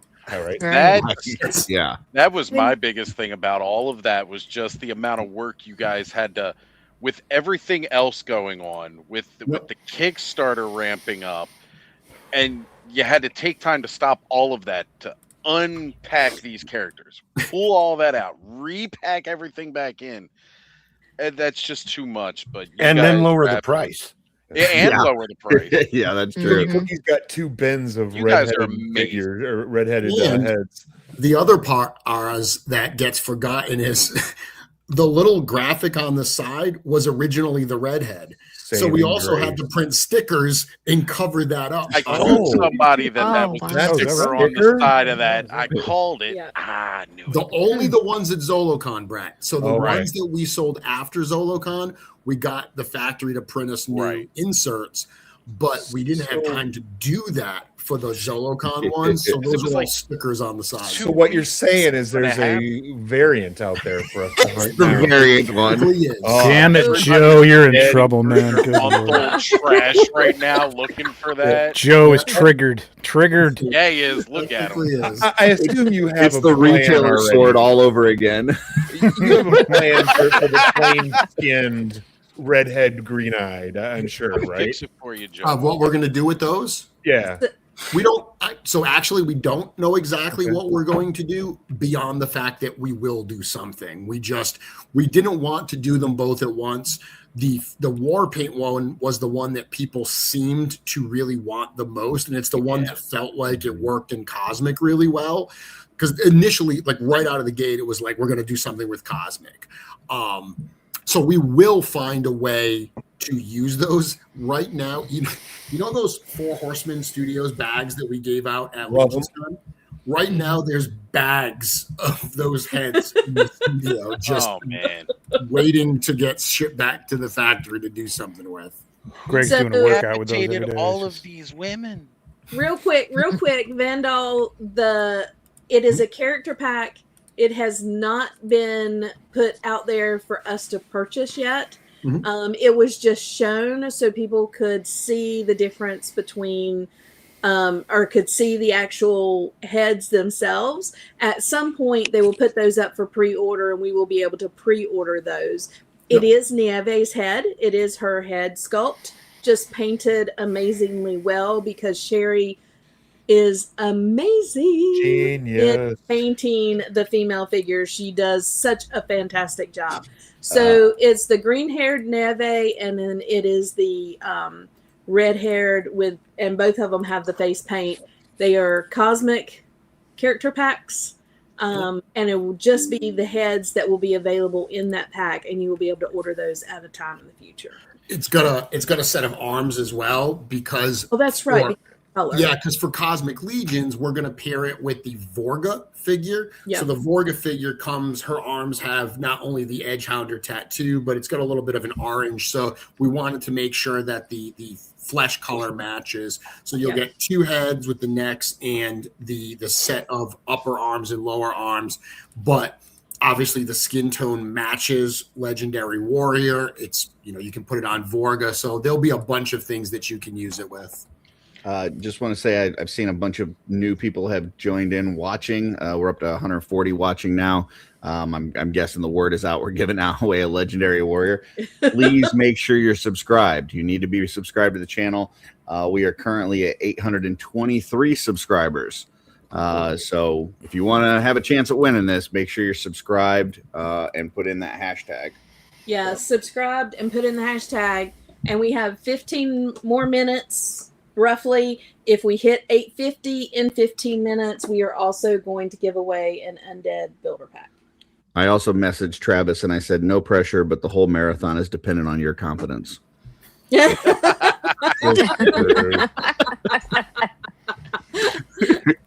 All We'll right. see how that goes. We are going to pull for the legendary warrior in about 5 minutes, just to give everybody time. So give you another 5 minutes. It is hashtag legendary RPG. 826 subscribers, more than halfway there. There we go. 850, and we've got one more giveaway before we're done today. You know, not to say too much or anything. Hi, but Cassie. that undead builder pack is like only a pelvis away from giving you like 2 whole figures. So you might want to go ahead and place a pledge for a barbarian pack. Yeah, the little barbarian pack Or in there. even the War Master. The War, hey, you know what? Lore Master's a really good choice too. Yeah. Mm-hmm. Yep. So Yep. that is, I think to this Yes. day, that is still my favorite builder pack of If all. we are pulling a name on our show, you need to be a subscriber to win. Fair. Just an update on my end, if we really need to. I did hurriedly kind of go schedule a live stream. Mini Pete said Travis is still trying to look up what competence means. I was going to say it's a good thing it doesn't rely on his comprehension skills. Yeah. All right, we're at gosh. 827, so we're still climbing. Nope, We're I just got it from Pete. I think we're good. So Okay. I'm Good. forwarding it to Jeremy now. I will So. cancel that live stream so nobody else gets confused. There we go. You know, there's part of you that's really happy that they're going to find a way to do it because it's going to be a super fun live stream. But there's also a part of you that wanted them to fail because it would have been a funny story. I mean, this is a legendary marathon. So and that definitely would have helped. I wanted He's the not phone. wrong. I have, for a while, I definitely idolized those guys. When they showed up to Legions Con, my first Legions Con, it was like the Beatles arrived. And I've gotten to record one episode of My Wife Is Going to Kill Me with them, and Steven lost the episode. So I told them when they got part of this marathon, I'm like this is my way to get on an episode, and I don't know how, but Steven's still going to lose a live stream. I don't know how he's going to do it. He's going to lose it to where nobody's going to be able to rewatch it. So It's They're going to there. have it go for I like- 12 hours plus. I like they scheduled it on their channel for 10:44 a.m. so that they'd have 16 minutes to figure out how to do this. Yeah. All right. Now I can get them added to the playlist. Oh yeah, we found out. So Dorclair, remember Jeremy? He was telling us that he woke up late. His alarms didn't go off. He set his alarms for PM instead of AM. Oh, So it's the old AM PM. I've done that. So, I've done that. yeah. But Yeah. luckily, Bill, you wake up early anyway. So your body just said, oh, let's get up. Of course, no coffee. That 2 hours had to be rough. I just made my third pot. I Right? had to teach Zane how to make me a cup from texting him. This is how you do it. I'm, Bring it to me. Thank you. I'm Big on Mama, that pour over. third pot myself. Yeah. It's a wonderful tumbler. Oh, yes. Kevin said, Jeremy, you guys should do a rocker zombie accessory pack, including a mythic pizza. You know, you say that jokingly. The amount of stuff that ends up in this line because it's funny. I mean, I opened Bungie today, right? The reason Bungie has this sleeping bag, this giant bedroll sleeping bag, is because we think it's funny.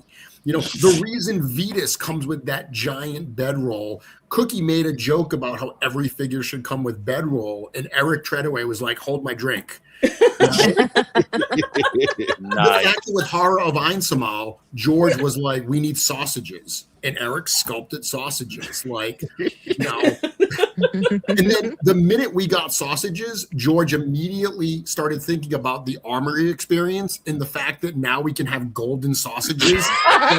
Yes. As I'm not one of going to the special, say like, that I was That must thinking happen. that. Like, each year there's been a golden gag item from the armory that I've wanted. Like the first year it was the peach, this past year it was the rat. And I was thinking, man, if they do golden sausages next year, that would be really all awesome. that Joe just heard was there's more stuff he's got to complete. That's all he heard. But that's what I want. I can get those. Joe's never mad about hearing that. No, I'm never mad about hearing about getting so more golden stuff. bedroll too. There you go. Could happen. It's funny. I'll give you a little behind the scenes drama at the studio. So Joe Vassapolo pulls all the parts for the armory experience. And he was like, guys, I really think that these golden gags, like, they don't make any sense. Like, we should include like special, like magical weapons and stuff. Like that should be the stuff they get at the end, not like, you know, a golden set of sausages. And George and I were like, absolutely not. We were like, the fact that it's stupid is why we like it. The fact that it's ridiculous, that there's, you know, these golden ridiculous things, that is what we like. So he's thinking like someone that wants to collect it, and George and I are thinking like people that just like to do things that make us laugh. But in all fairness too, they're not essential to the figure, so the fact that they are Legions Con exclusives makes the bite a little. Unless you're Joe, then they're essential. Unless you're Joe, Part and of then the he'll whole- stab you for them. I cut you for a gold gag gift. All of the golden gag gifts are currently being guarded by 12 relic guards. Templars. Those are the relics. Those are the relics that the 12 relic guards are guarding. Jeremy throws in these little tidbits to get people to buy more, and it's all Joe. It's me. Oh my goodness! It sucks them in every time. Yeah. Somebody's got to print up little trophy stands or something for those things so you can put them on. That's going to be the big reveal, Joe, is when you get to that part of the lore book and you find out what the relic guards are actually guarding in the temple. It's a set of golden sausages. That's what I want. Somebody want some sausages? I've been preparing for this for years. Can we spin this so that I can go make sure and babysit the other guys? Hey, Curtis, do you think there's going to be room for me there? I don't know. I don't even know if they're going to be able to start it. I'm debating on, is this the time to take a nap for an hour or two? But we will see. Okay. Not at all. Remember, you have to subscribe if you are in the 107 and you're not a subscriber. You need to be a subscriber to win. Hey, Curtis, I'm going to jump off too. I'm going to jump onto the My Wife show just for a few minutes to say hello and check that box. But then I've got a couple things I've got to do. Tidy, I want to make sure, are you going to be on New to Mythic starting at 1? Absolutely. We're actually doing a one-shot with Joe doing GM for us. Okay, I'm going to pop into that sometime between that because I have a little bit of announcement I want to make, and I want to make sure you're there for it. Beauty. Oh my. More skeletons. Albert! All right. Albert, get a hold of me. Facebook, Instagram, YouTube, whatever. You'll see me. Give me all your information, and I will get this legendary warrior out to you. Tanya, Stacy, thanks for having me. Everybody, thanks. I am going to go do some babysitting. Good luck. So Good luck. we'll see you guys. Let us know if any of us be able to hop in. Yeah, if any of us Will can do. hop in, let us know. We'll do. All right. Jeremy, thank you again. Appreciate you coming on. Appreciate all your hard work and truly appreciate you letting us see that amazing photo. Seline, she is amazing. Beautiful. Gorgeous. Absolutely happy to do so. It was my pleasure to be able to come here and spend some time with you this morning and be able to share that with all of you. Well, we appreciate it to no end. Yes. Mhm. Appreciate you so much. Yep. All right, Trevor. Jeremy's fixing to leave. You want to show us what the photo is that you want to show on your I like what I do, Tanya, so no. Jeremy is jumping right back in the chat right now. You better not. It's like, what? That may that may not work out. I don't know. I'm not sure how much that reveals. Oh, that's funny. Oh, I'm sorry. I had to. Kevin, It's a good try. It's a good try. Can you bring up the role playing, the Kickstarter beginning again? Pull that back up so I can show where we are now.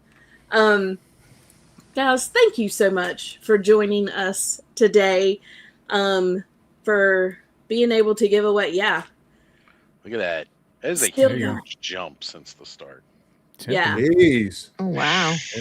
Hey, I'd be remiss if we didn't allow Stacy to do a shameless plug for CarverCon. Oh, yes. Yes, we would. Mhm. Yes, CarverCon, July 11th, Newark, Ohio, at Cherry Valley Lodge. It's going to be kind of like a mini-esque Legions Con. If you can't get to New Jersey in November, come hang out in Ohio in July. You get to see a lot of the people on screen. I mean, I'll be there. Tanya will be there. Yes. And it's going to be summer, so should be nice, hopefully. Yeah. Open Lots toes, of great. welcome. Yes, open toes. Toes out. I know Curtis will love it. Yeah. We need to get as many people as we can get wearing their sandals for the show. I mean, New Jersey in November doesn't stop people from wearing the sandals. True. It's a really good point. So I guess I gotta say, this past Legions Con, it was pretty freaking warm. Yeah. It was decent, yeah. Yeah. Brian is in the chat. Brian, we were going to definitely have to get up with you to get you into onto a show, Legions Ladies Live. We'd love to talk to you, learn so much from you at the previous stream. So yeah, I'd love to have you on the show and learn more about the RPG. Go. I'm Siberian. Summer, not so nice. Lol. Oh my goodness. Stout said he may go barefoot at CarverCon. Oh, yeah, there you go. Power to you. I told Brian, I said, I'm going to need a Carver Customs tank top to wear. I said, because it's going to be warm in that room with all them people. Mm-hmm. We should come up with a free giveaway for everyone that shows Curtis their toes. Oh, yeah. And I got the best ones because mine are these two are connected. So oh my goodness! Oh, fascinating. Yeah. I really want to get a tattoo between the two toes of either like a scalpel and the plastic surgeon dashes or scissors. That would be fun. Stitching across them, or like a corset stitching. Should get some hair tattooed onto the top of your foot. There, oh yeah. There you go. It is just a few minutes outside of Columbus, right? That's somebody. Yes, it's 30 minutes, 30 miles east of Columbus. Yeah. My sister's trying to make the drive from Indiana up. Oh yeah, it's right not that off far. the interstate. Right off the interstate. Yeah. Super Neve easy to get to. Lots of fun people. Neve would wear a tank top in New Jersey winters. Yes. I'd wear a tank top in New Jersey winters. I'm built for that cold. I wouldn't wear a tank top in summer, let alone winter. Yeah. So we are about 2 minutes away from jumping off of here in the next stream. Kevin, can you bring up, I don't think I had this, but can you find on somewhere the show? Bring up the Kickstarter page under the updates. There's the whole rundown and with the links. Yeah. Kickstarter page under updates. And it's the second one or the earlier one of the two that mentioned the live streams. And I'll be honest, the flyer they made looks way better than the one that I made. And they could spell marathon. Keep rolling down. Nope. Nope. That marathon. Marathon. Back up one page, Kevin. Now scroll down. We have hit 13. Scroll. 24. Scroll. Certificate. Scroll. Scroll. There we go. I believe it's that one. It's in there. There it is. There we go. Okay, so yeah, So from here, I know we go to My Wife is Going to Kill Me. Then we're doing New to Mythics, and I think you said that you guys are going to play a one-shot, Brett? Yeah, Joe graciously came up with a little one-shot for us. All I'm going to say is whoever decided to schedule the one shot in the afternoon of the second day, since I've been up for, like a day and a half.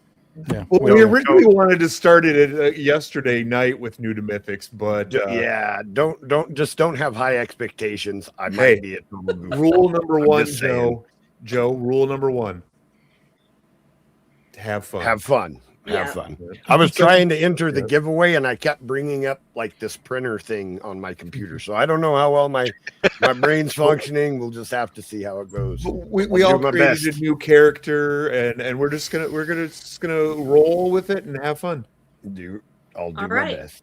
Then you have Saturday Day Live, Latin Legions, Legions Lounge is going to end it out. PGG is going to be at 9, and then Oz is going on at 11.